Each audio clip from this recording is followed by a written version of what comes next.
Hello students. In previous topic, in previous turn, numericals were going on. एक numerical हमने किया था, एक और करेंगे, यानी आज की क्लास न्यूमेरिकल नंबर 2 से शुरू करेंगे. सी क्या है इसमें? Let an electric dipole is having charges plus minus 5 microcoulomb with the separation 2a 2 centimeter. Determine electric rotational work done during rotation of electric dipole from stable to unstable equilibrium. Okay. Within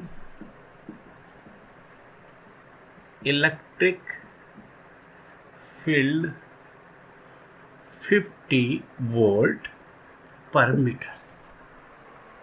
alright, अब देखिए जी कैसे वे हमारे पास है. चलिए solution. Given क्या है? Given है electric dipole.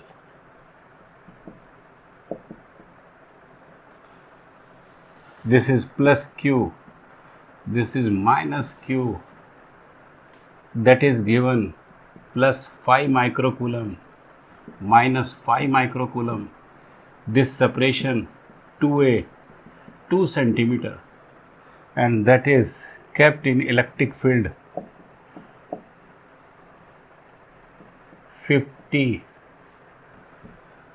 volt per meter, or the same 50 Newton per coulomb.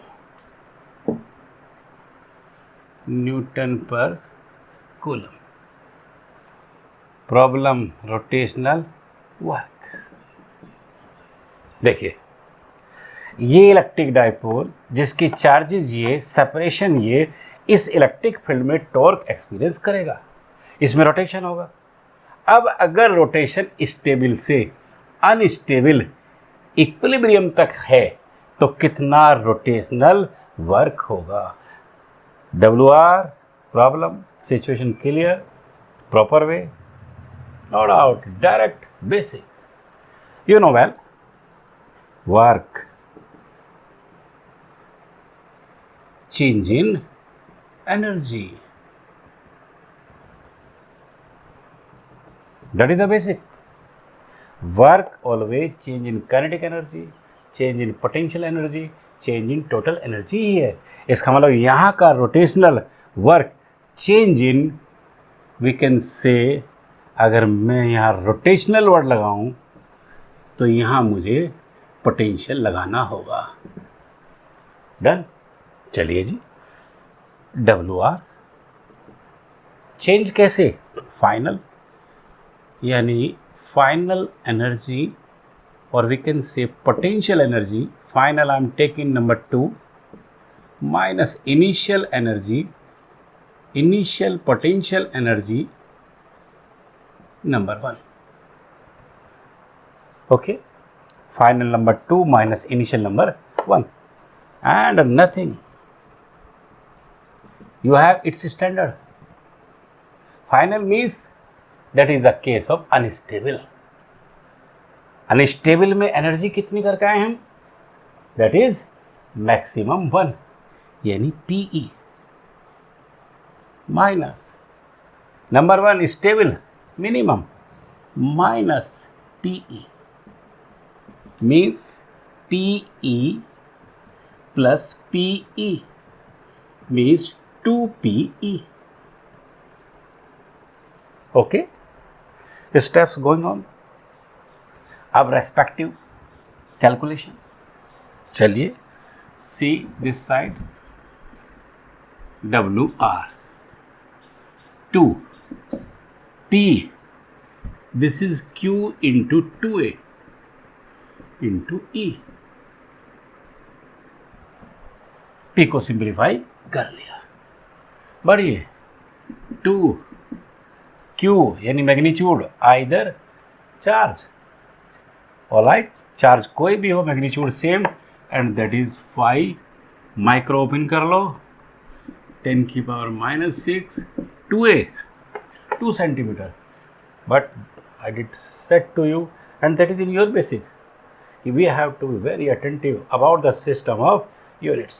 MCAS is going on.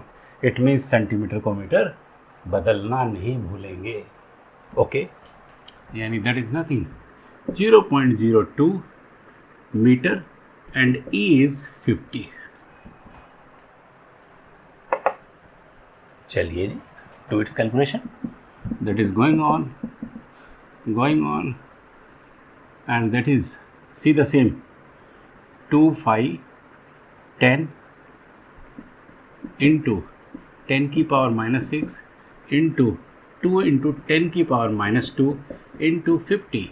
Again, see, 10, 1, 0, 1, 0, or more, we can simplify more, 10 into 250, 100 into exponents rules in powers, 10 की power minus 8, carry on, 10 की power 3 into 10 की power minus 8 means 10 की power minus 5 joule.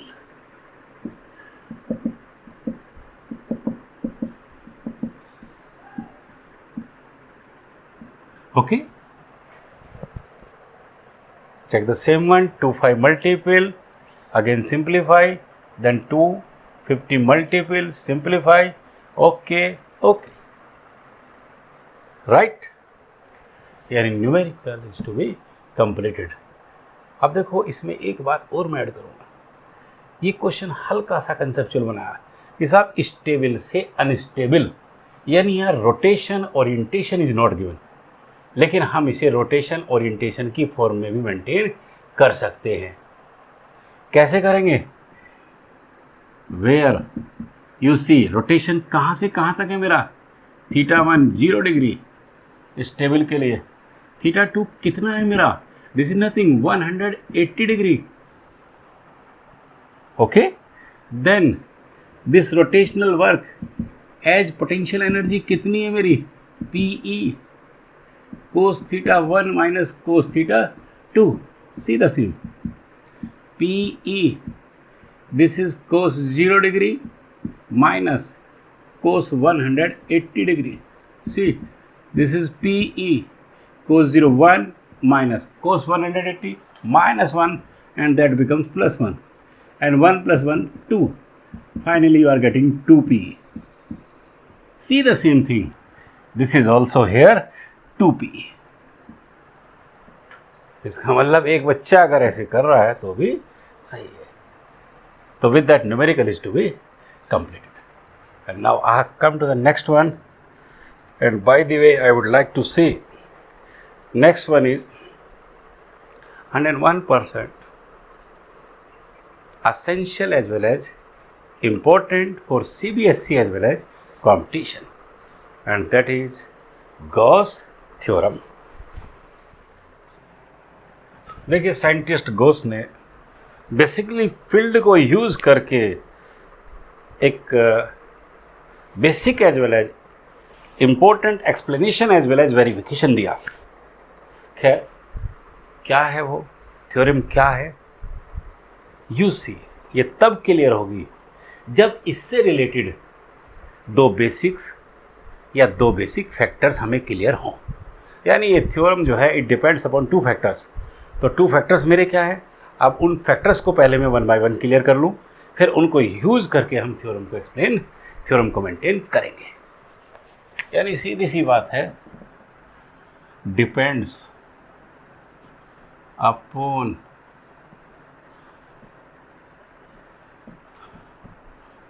2 factors. चलिए जी, first one, E for electrostatic or electric flux. Flux का significance basically, flux किसी भी बात का हो सकता है, इसका मतलब ही है अमाउंट ऑफ दैट थिंग. खैर, ओवरऑल ये आपने एक 3D सरफेसली है, या वी कैन से ए क्लोज्ड सरफेसली है। ओके, अब इसके अंदर कहीं भी ये particular charge CQ is kept, any charge. Okay, अब ये एमिट कर रहा है या इससे ये इलेक्ट्रिक फील्ड लाइंस निकल रही हैं।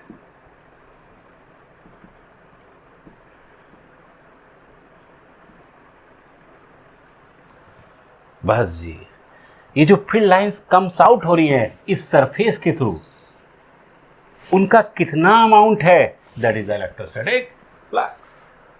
यानी कि amount of electric field lines passing through A 3D closed surface is nothing but electrostatic flux. Clear हो गया जी? क्या हो गया? ये अमाउंट है, amount of electric field lines passing through a closed surface due to any charge enclosed by it। Theoretically meaning clear हो गया इसका। अब मैथमेटिकली हमने बताया आपको कि मैथमेटिकली कोई आसमान से नहीं टपकेगा। इस थ्योरेटिकल मीनिंग को आप एनालाइज करो, मैथमेटिकल आपके सामने होगा। चलिए जी, तो थ्योरेटिकली मैंने कैसे लिया, राइट? थ्योरेटिकल मेरा क्या है, करते हैं जी analyse. Amount of electrostatic field lines, इसका मतलब क्या हो गया कि इलेक्ट्रिक फ्लक्स जो है वो amount of electric field lines पर बेस्ड है। और इलेक्ट्रिक फील्ड लाइंस किसे रिप्रेजेंट करती है? इलेक्ट्रिक फील्ड को। इसका मतलब ये फ्लक्स मेरा इलेक्ट्रिक फील्ड पर डिपेंड करेगा, जो कि एक वेक्टर क्वांटिटी है।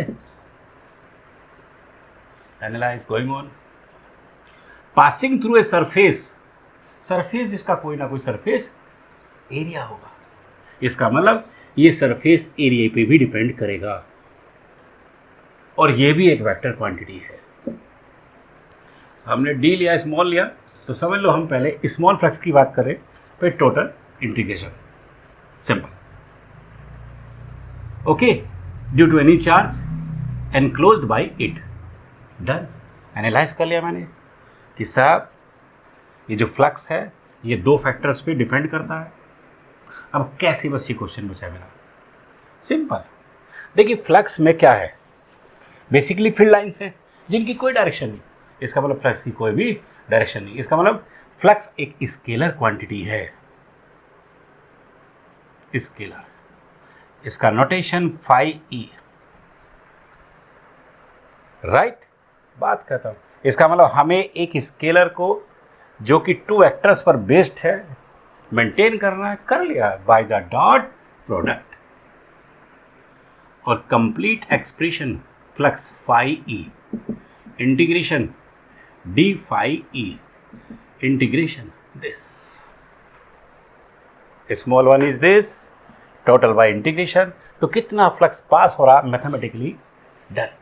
चलिए मोरवा और सिंप्लीफाई करिए इसको। This is nothing EDS cos थीटा, and that is standard expression for the electrostatic flux as equation 1। But अब जो कंसर्निंग टर्म्स हैं, ठीक है जी, नो डाउट वो with respect to the situation और क्लियर करेंगे जी। देखिए ई इलेक्ट्रिक फील्ड है, ओके, फिर सीक्वेंस बनाओ, इसकी कंसर्निंग टर्म्स को सिचुएशन के हिसाब से राइट अभी और क्लियर करेंगे, तभी अपने आप में कंप्लीटली डन होगा, as well as basically done होगा। ध्यान दो, ई इलेक्ट्रिक फील्ड है। इलेक्ट्रिक फील्ड किसका? इलेक्ट्रिक फील्ड चार्ज का। कहाँ पे? सरफेस पे, राइट? यहाँ कहाँ? किसी भी पॉइंट पे, ये रहा जी कोई भी पॉइंट, ओके। डायरेक्शन क्या है? ये रहा जी वो फील्ड, ये रहा जी, ये है वो फील्ड लाइन और इसका वो फील्ड है, ठीक है जी। और नो डाउट आउटवर्ड है ड्यू टू पॉजिटिव चार्ज, और ये मेरी इस ई की डायरेक्शन हो गई। ई इलेक्ट्रिक फील्ड चार्ज का सरफेस के किसी पॉइंट पर, ओके, तो नो डाउट 100% पॉजिटिव है, आउटवर्ड होगी, ठीक है, यानी कि आउटवर्ड फील्ड लाइंस है as well as electric field की डायरेक्शन भी, right, due to this positive one again outward ही होगी। अगली बात, अगली मेरी डीएस है। डीएस देखिए, ये स्मॉल सरफेस लेट मैंने ली है, यानी दिस वन डीएस, राइट। अब देखिए डीएस की जो डायरेक्शन है वो ऑलवेज नॉर्मल है। इसका मतलब देखिए, अगर मेरी सरफेस ऐसी होती, ठीक है जी, राइट, यानी ये स्फेरिकल वन होती, तो ध्यान देना E this ds will be the same, यानी ये समझ लीजिए कि इसकी डायरेक्शन तो आपने आउटवर्ड सिचुएशन के हिसाब से कर ली। अब अगर इसकी डायरेक्शन की बात कर रहा हूँ मैं, तो no doubt you will keep it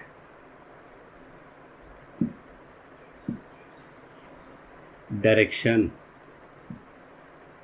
always normal to the surface. मतलब कि सरफेस स्फेरिकल अगर है तो नॉर्मल आपकी ई की डायरेक्शन के अलोंग हो गई, लेकिन यहाँ आपकी जो सरफेस स्फेरिकल वन नहीं है, इर्रेगुलर है, ओके। तो इसका मतलब क्या है कि यहाँ का नॉर्मल इस ई के साथ कोई एंगल सबटेंड करेगा। कैसे? ऐसे। ये है डायरेक्शन डीएस की। सिमेट्री बन गई। नॉर्मल है, स्फेरिकल होती, अलोंग नहीं है, तो it makes a particular angle से थीटा, ओके। तो इसका मतलब एक्सप्रेशन मेरा क्लियर हो गया। E with direction, ds with direction, angle theta between both, like that. And basically electrostatic flux is this. लेकिन एक क्वेश्चन यहाँ पर है, ये चार्ज इनसाइड है, लेकिन अगर आउटसाइड है देन, तो इसको हम क्लियर करेंगे as special case. When charge is kept outside the surface, then no electrostatic flux will pass through the surface. Reason, इसको मैं यहाँ से कंटिन्यू कर लेता हूँ, because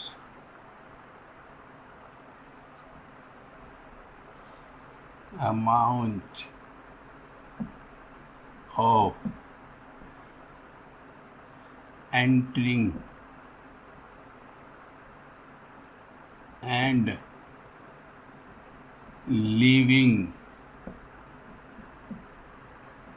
field lines is the same, by which net flux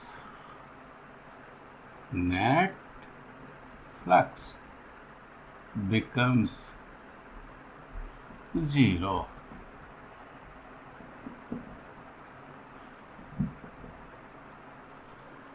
और ये आ गया जी मेरा क्वेश्चन 2। अब देखिए, इससे कंसर्निंग अगर मैं यहाँ फिगर बनाऊँ तो कुछ ऐसा है। ये रही मेरी सरफेस, ये रखी जा, ओके, सीक्वेंस तैयार करो अपनी। देखिए, when charge is kept outside the 3D या क्लोज्ड सरफेस, ऐसे रखा है। तो ऐसे में क्या होगा, ये लिखा है कि no electrostatic flux will pass. क्यों? रीजन दे दिया। देखिए रीजन क्या दिया कि amount of entering flux line, field lines, ये लीजिए, ये लीजिए, ये लीजिए। देखिए ये जो फील्ड लाइन इस सरफेस में एंटर कर रही है, इनका अमाउंट कितना है? जितना you see is the same, right, is the same. किसके? या कितना? जितना लिविंग फील्ड लाइंस का। सी, फिर पकड़ो इस बात को, फील्ड बाहर है। अब ऐसे में आपने क्लियरली कह दिया है कि कोई फ्लक्स नहीं होगा। रीजन उसका क्या दिया कि देखिए इससे ये फील्ड लाइंस एंटर कर रही है और यही लीव कर रही है इस सरफेस को। इसका मतलब क्या है कि दोनों काम हो रहे हैं, तो नेट क्या हो गया? जीरो। एंटरिंग भी होगी, लीविंग भी होगी, तो by which net amount left zero और electrostatic flux becomes zero. Okay, zero, right. तो इसका मतलब अब हम ये कहेंगे कंप्लीटली फ्लक्स की एग्जिस्टेंस तभी है जब चार्ज सरफेस के अंदर है, एनक्लोज्ड बाय द सरफेस है। कहीं आउटसाइड सिचुएशन अगर है तो कोई फ्लक्स पास नहीं होगा। आपका पहला फैक्टर हो गया। Now second one, second solid angle.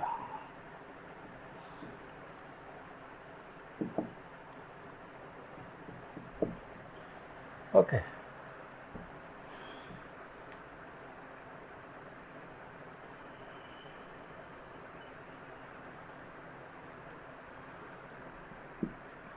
spherical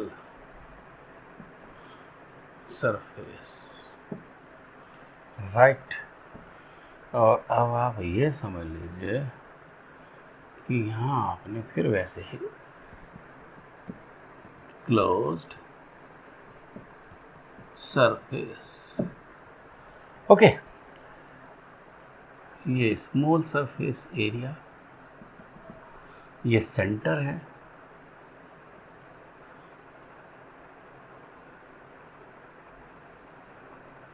जिसकी रेडियस r है। As a radial vector we can represent it like this.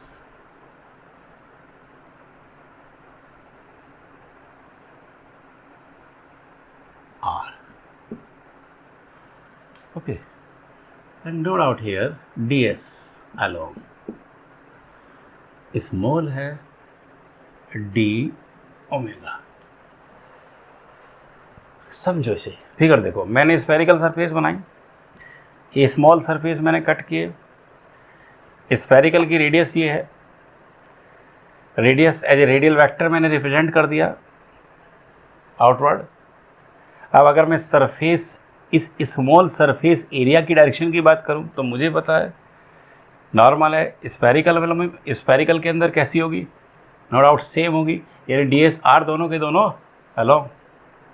अब इस स्मॉल क्लोज्ड सरफेस ने किसी पर्टिकुलर पॉइंट पे एज वेल एज सेंटर पे इनसाइड द सरफेस कितना angle subtend किया है, ये मेरा स्मॉल सॉलिड एंगल है। पहले स्मॉल की बात कर लेंगे, फिर टोटल बाई इंटीग्रेशन हो जाएगा, राइट। देखो एंगल आपके पास ऑलरेडी है, 2 डायमेंशनल प्लेन में आपने किया है, राइट। इसे हम 3 में कर रहे हैं, डिफरेंस दिमाग में घुमाओ। वो क्या था? आर्क बाई रेडियस था, लेकिन ये क्या है? यहाँ आर्क की जगह सरफेस एरिया ने ले ली, ठीक है, रेडियस की जगह रेडियस के स्क्वायर ने। इसका मतलब यहाँ की डेफिनेशन अगर मेरी है, ठीक है जी, तो वो मैथमेटिकली बिल्कुल क्लियर।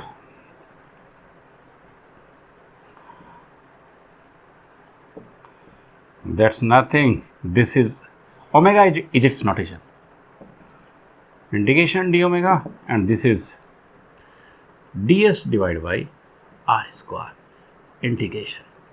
लेकिन यहाँ क्लियर कर देता हूँ मैं, when ds and r are along to each other, ठीक है। ds और r अगर along है तो मैथमेटिकली सॉलिड एंगल तुम्हारे पास आ गया, और डिफरेंस भी दिमाग में आ गया कि वो 2D में था, ये 3D में था, इसलिए वहाँ पर आर्क ली थी, ठीक है, यहाँ सरफेस एरिया लिया था, वहाँ रेडियस थी, ठीक है जी, राइट, लेकिन यहाँ स्क्वायर लिया, ओके। स्मॉल है तो ये टोटल बाय इंटीग्रेशन, और मैथमेटिकली अगर डेफिनेशन मेरे पास है तो नो डाउट थ्योरेटिकली डन। हमने बताया ये भी आसमान से नहीं टपकेगी, इसको एनालाइज करो, यू कैन हैव कि that is nothing, that is the area subtended by a closed surface at any point inside it per unit square of the distance between surface and that point। ये लो जी, theory में भी definition बन गई, maintain करेंगे आप, याद डालो। Theory है तो मैथमेटिकल रिलेशन ऐसे है, मैथमेटिकल रिलेशन है तो थ्योरी ऐसे हो गई, ये बेटा ये, राइट। अब आगे बढ़ो इसमें ही, लेकिन ये जरूरी नहीं है कि स्फेरिकल सरफेस हो, तब देखिए कहानी कैसी हुई आपकी। ये रहा जी, कोई पॉइंट ले लिया मैंने, ये रहा जी एनी पॉइंट हो, और इस पे एंगल, ये small surface,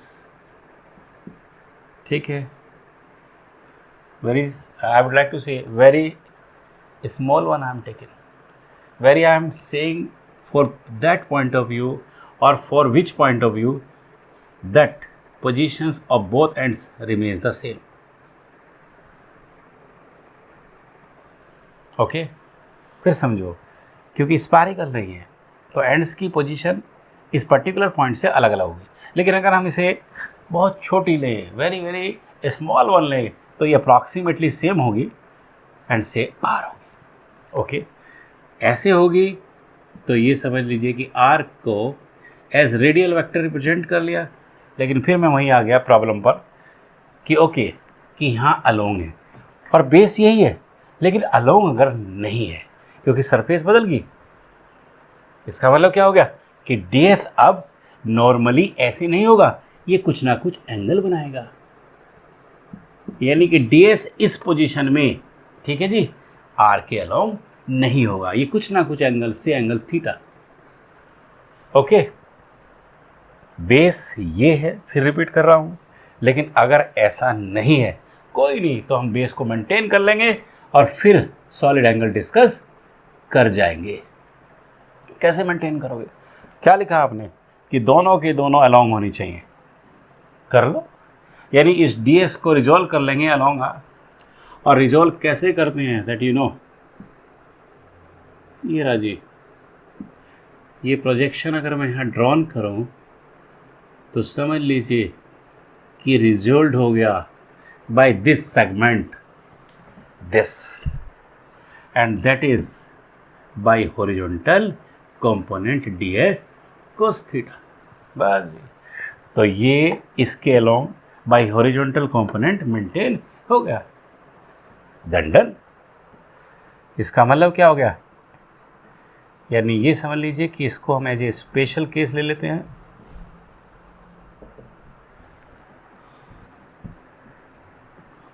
ds is not along R, then it will be resolved by its horizontal component,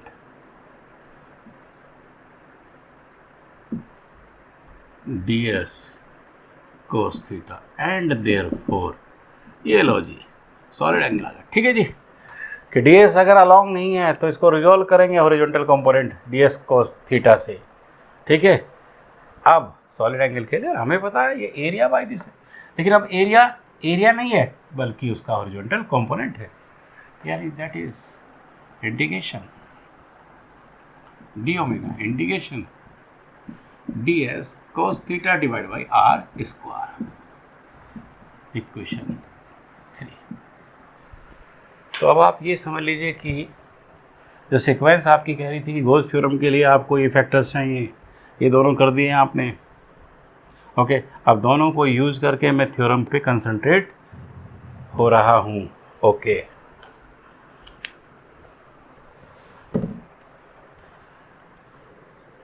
इसलिए लिखे हैं हमने कि इन फैक्टर्स को इसके डिस्कशन में रियलाइज करेंगे। Okay, theorem. अब देखिए थ्योरम को थ्योरम की तरह से, स्टेटमेंट इसका क्या है, फिर इसका वेरिफिकेशन क्या है। सी,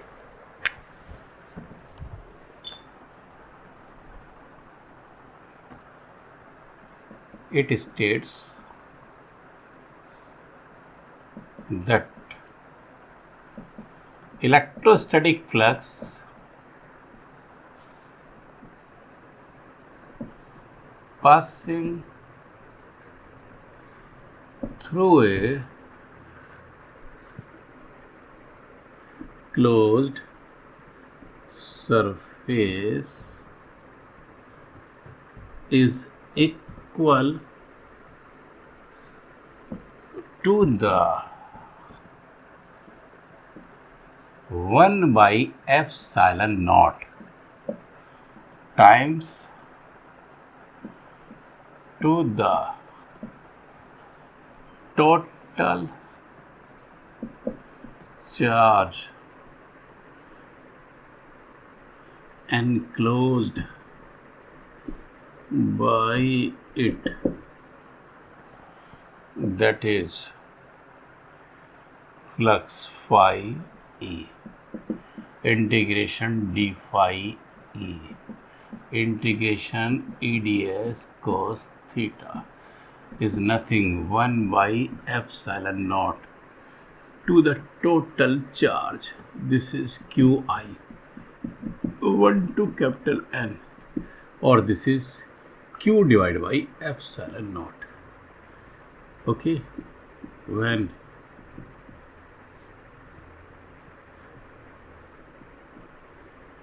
charge equal to Q. Equation number 1। Concentration बनाओ, देखिए जी थ्योरम का स्टेटमेंट क्या कहता है। It states that electrostatic flux passing through a close surface is equal to 1 by epsilon naught times to the total charge enclosed by it। यानी देखिए कि जिस फ्लक्स की बात आप करके आए हैं आपने उसको यूज कर लिया। और कैसे किया कि वो किसके बराबर है, 1 by epsilon naught टाइम्स है किसके, कि साहब उस क्लोज सरफेस के अंदर, ये लीजिए क्लोज, हमने क्यू चार्ज रखा था ना, लेकिन मैं कहता हूँ Q1 भी है, Q2 है, Q3 है, ओके, Q4 है एंड सो ऑन। यानी जितना भी चार्ज ये सरफेस एनक्लोज करती है उसका सिग्मा टोटल, राइट। और लेट हम कह रहे हैं कि चलिए जी चार्ज टोटल जो भी है, ठीक है, उस चार्ज को हमने या टोटल चार्ज को हमने एज क्यू ले लिया, तो ओके क्यू आ गया, यानी 1 by epsilon naught times to the Q होगा, यानी क्यू बाई एप्सिलॉन नॉट होगा। स्टेटमेंट मैं समझता हूँ क्लियर हो गया कि जिस टर्म को मैं करके आया हूँ गोस कहता है वही आपकी 1 by एप्सिलॉन नॉट होगी, ठीक है जी। टोटल चार्ज के जो सरफेस एनक्लोज करती है, यहाँ क्यू है तो ये क्यू बाई एप्सिलॉन नॉट होगी। अब कैसे वेरिफिकेशन, चलिए जी वेरीफाई करेंगे इसको। वेरिफिकेशन ये रहा जी,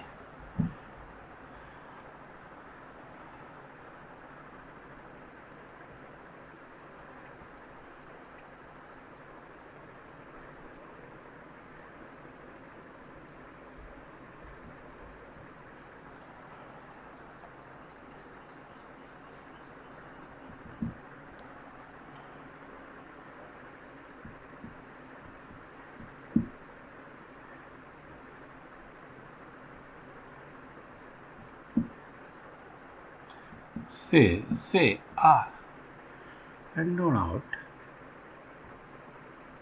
R as radial vector like this theta, and this is d omega.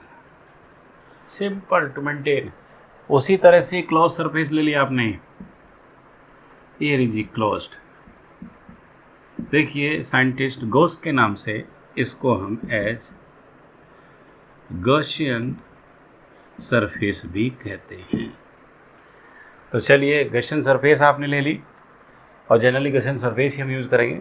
ठीक है, सरफेस के अंदर चार्ज है, ये स्मॉल सरफेस ये है, अंडरस्टूड है. फिर कहूँगा इसको कि ये वेरी वेरी स्मॉल वन ही है, क्योंकि सरफेस आपकी स्फेरिकल नहीं इरेगुलर है. दैट्स वाई ये पोजीशन दोनों मेरी सेम हो गई. As radius as radial vector हो गया, ई आउटवर्ड हो गया, डी एस राइट. स्फेरिकल होता तो अलोंग होता, नहीं है तो थीटा एंगल बनाएगा ई एज वेल एज आर के साथ. Figure clear. अब फिर वही बात है कि पहले ऐसा करते हैं, स्मॉल को डिस्कस कर लेते हैं, फिर टोटल बाय इंटीग्रेशन. ठीक है, और वो आना चाहिए, ये हमारा मोटो है. You are going to verify it. चलिए, and therefore electrostatic flux passing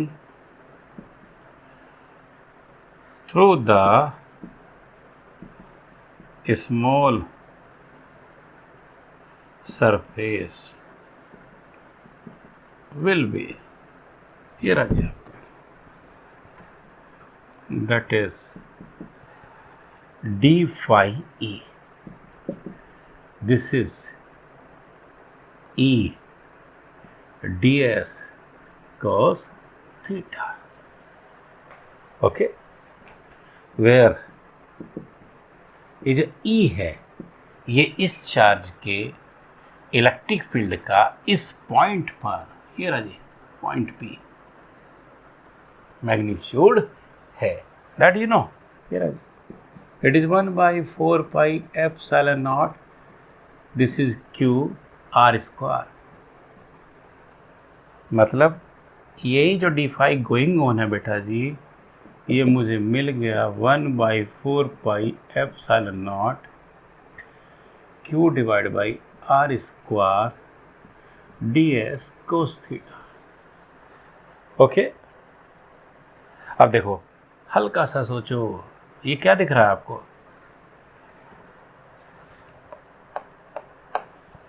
यानी this is nothing, A small solid angle. हो गया यूटिलाइजेशन. इसका मतलब मैं कुछ ऐसे लिखूंगा अब इसको कि this will be Q divide by 4 pi epsilon not D omega. Okay, से क्वेश्चन नंबर 2. तो इस स्मॉल सरफेस से चार्ज का स्मॉल फ्लक्स ये आ गया. अब टोटल और देख लेते हैं, ये आएगा, ये आना चाहिए, ये मोटो है. चलिए, and therefore and then through complete surface total electrostatic flux will be. Okay, through complete surface total electrostatic flux will be mathematically integration, ये रहा जी, integration of d phi e, d phi e, d phi ये रहा आपके सामने. Okay, तो variable क्या है? Omega है. ओके, बाकी सब कांस्टेंट है taken outside. This is nothing Q divide by 4 pi epsilon not integration d omega, and that's simple. Where geometrically you have its verification कि 3D के अंदर जो टोटल सॉलिड एंगल है, इंटीग्रेशन ऑफ डी ओमेगा का मतलब total solid angle, it is nothing but equal to 4 pi. Okay, चलिए basic, तो 4 pi you can put here, and that is nothing Q divided by 4 pi epsilon naught into 4 pi ये 4 pi cancel है, you are getting this pi E as Q by epsilon nought. Here आ जाए से question 3, यानी theorem आपने verify कर ली, verified, done. Okay,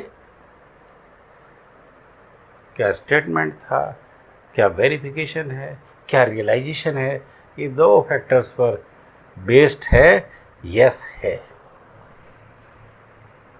अब इसको यूज़ करेंगे और यूटिलाइजेशन में जो टॉपिक है हमारा, absolutely the basic, absolutely important one, I am going to use the theorem for the verification of Coulomb's law. Coulomb's law from Gauss theorem.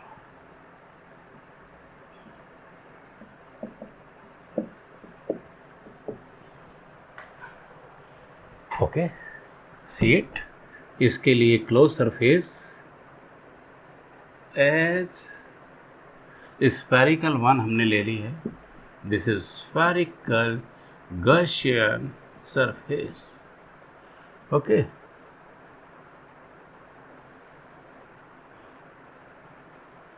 Centre ds, radius r, okay, small solid angle d omega, charge q is kept here, electric field outward, okay, r also, and see here ds also। कितनी बढ़िया बात कि तीनों की तीनों vectors along हैं spherical nature की वजह से, शेप की वजह से। ओके, चलो जी, अब पहले स्मॉल फ्लक्स की बात करते हैं, फिर टोटल की बात करेंगे। And therefore small electrostatic flux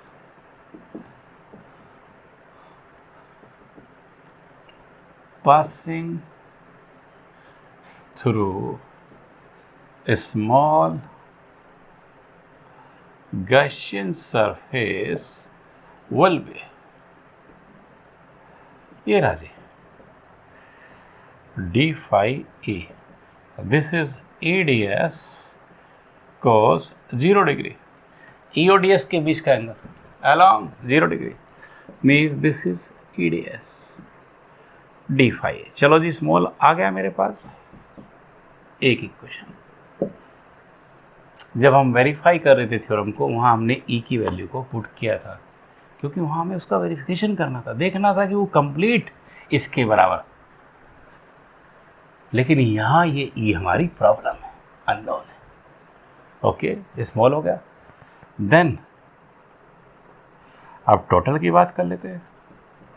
total through complete Gaussian surface। चलो जी, कर लिया आपने। Total integration E taken outside unknown, integration ds and E, integration ds, sphere away sphere, this one is sphere,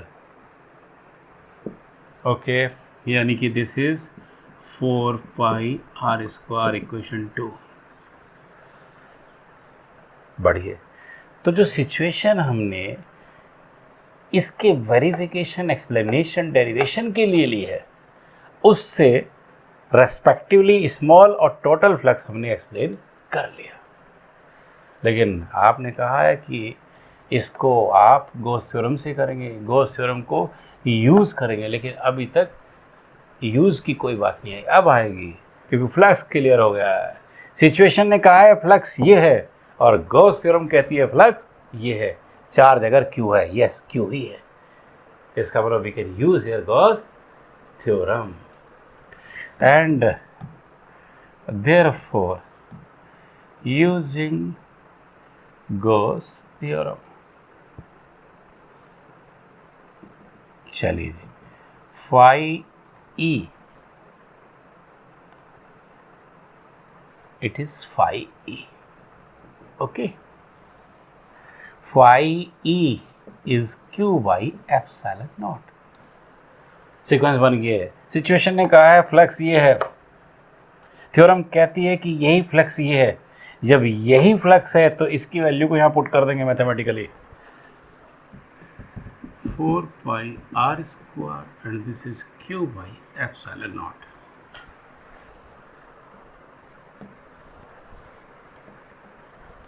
ठीक, चलो बढ़ो। This E is nothing 1 by 4 pi epsilon naught। 4 pi को epsilon not से पहले ले लिया मैंने, आर स्क्वायर को आगे ले जाता हूँ, Q by r square, absolutely basic, that is equation 3।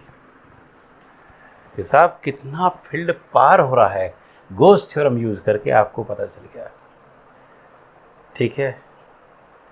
और क्या पता चल गया आपको कि ये वही है जो आप कूलम्स की थ्योरी से भी करके आए हो।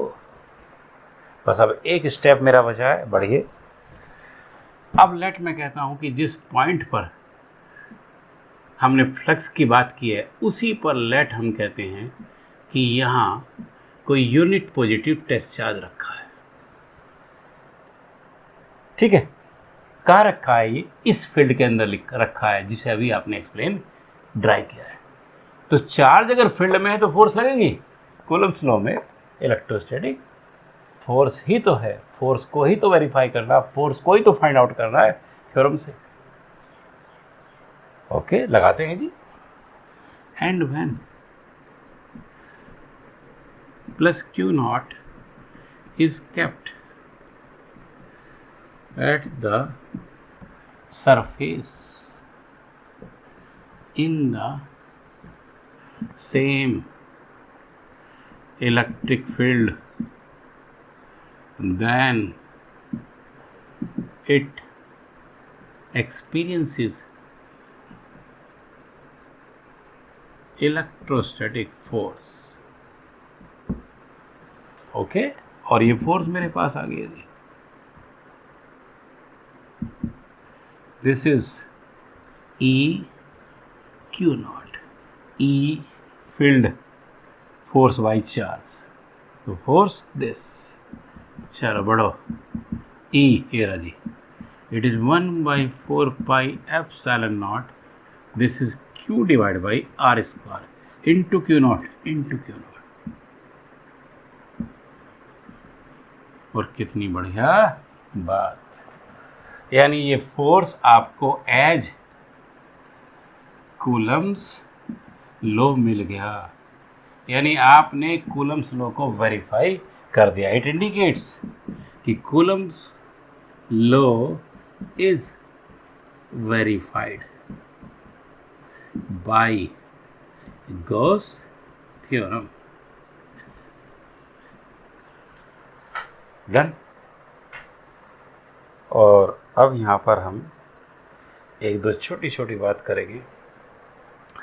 पहली बात क्या है जी कि देखिए, इस टॉपिक से यानी गॉस थ्योरम को यूज़ करने से एक इम्पोर्टेंट कंक्लूजन का रियलाइजेशन हो रहा है। और वो क्या?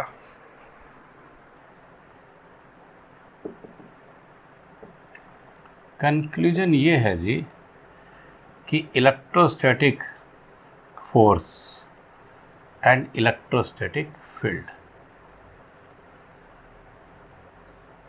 ये जो दो फिजिकल क्वांटिटीज इलेक्ट्रोस्टैटिक्स के बेसिक में है, इन दोनों को explain as well as determine करने की अब आपके पास एक नहीं थ्योरीज दो आ गई। First, Coulomb's law, second Gauss theorem,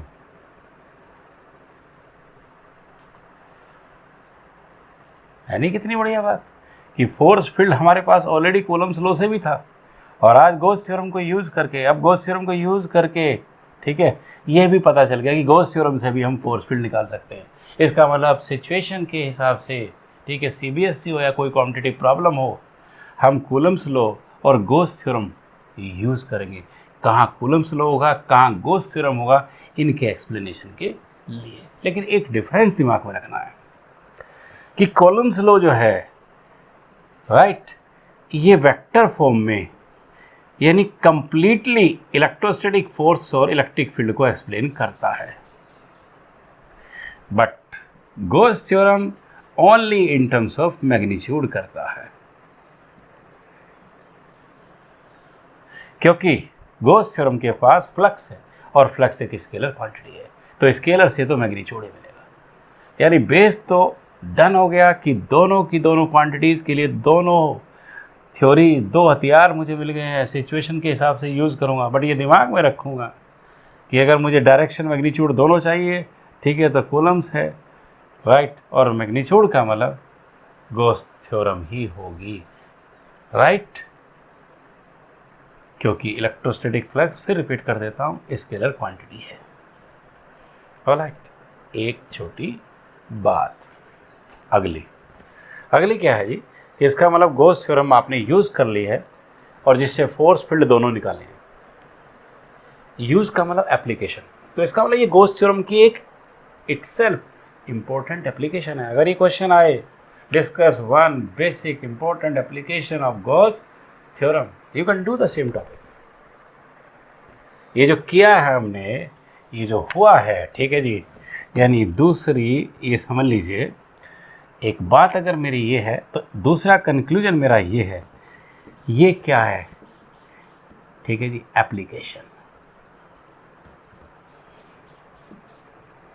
application of Gauss theorem. Okay, एक एप्लीकेशन की है आपने, कॉमनली कोई बात करता है, यू कैन गिव इट। अगली बात देखिए, अगली बात क्या है कि एप्लीकेशन ये एक ही नहीं है, स्पेशली इसकी एप्लीकेशंस हमारे सिलेबस में 4 हैं, 4 की 4 करेंगे, लेकिन हम फील्ड तक करेंगे, ठीक है, क्योंकि कूलम्स लॉ में तो फोर्स चाहिए, फोर्स तक आप बढ़े, ठीक है, लेकिन आगे जो भी यूटिलाइजेशन होगा, जो एप्लीकेशंस, ठीक है जी, हम और कर रहे हैं, उनमें हमें फील्ड को फाइंड आउट करना होगा, कोई दिक्कत नहीं। अब आपके पास कंसेप्ट आ गया है, कोई रट्टाफिकेशन नहीं है। देखिए, यहाँ समझ लो कि 4 बातें हैं, 4, बस ये ट्रेस कर लो, ये फ्रेम आउट कर लो दिमाग में, कोई कुछ भी, ठीक है जी, रटने की ज़रूरत नहीं होगी। पहली बात, सिचुएशन क्या है उसके हिसाब से मेरा फिगर होगा, जिसमें स्मॉल गॉसियन सरफेस भी होगी और कंप्लीट भी होगी।